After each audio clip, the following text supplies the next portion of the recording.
থালা থেকে যখন খাবার শেষ হয়ে যায় তখন সেই থালাটা সবার চোখে দেখতে অসুন্দর লাগে, সেটাকে আর কেউ ভালো চোখে দেখে না।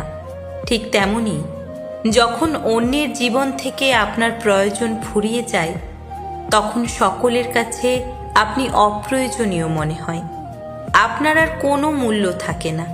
কি জানেন তো, থালাটা খারাপ নয়, আসলে মানুষের খিদে মিটে যাওয়ার পর সেটাকে আর প্রয়োজন হয় না।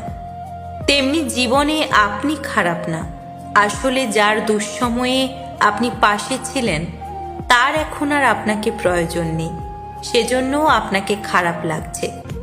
আপনার মূল্য অন্য কেউ ঠিক করে দেবে না, নিজের মূল্যটা নিজেকেই বুঝে নিতে হবে। কথাটা বাস্তব কিন্তু কড়া সত্য। সাপ যদি পাথরের হয় তাহলে সবাই তাকে পুজো করে, কিন্তু সেই সাপই যদি জীবন্ত বের হয় সবাই তাকে মারার জন্য ব্যস্ত হয়ে পড়ে।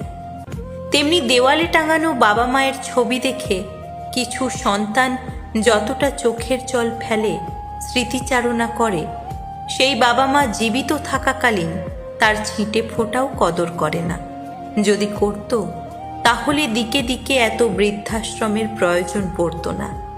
পারলে জীবিত থাকতে কোনো জিনিসের কদর করুন, মারা যাওয়ার পরে নয়।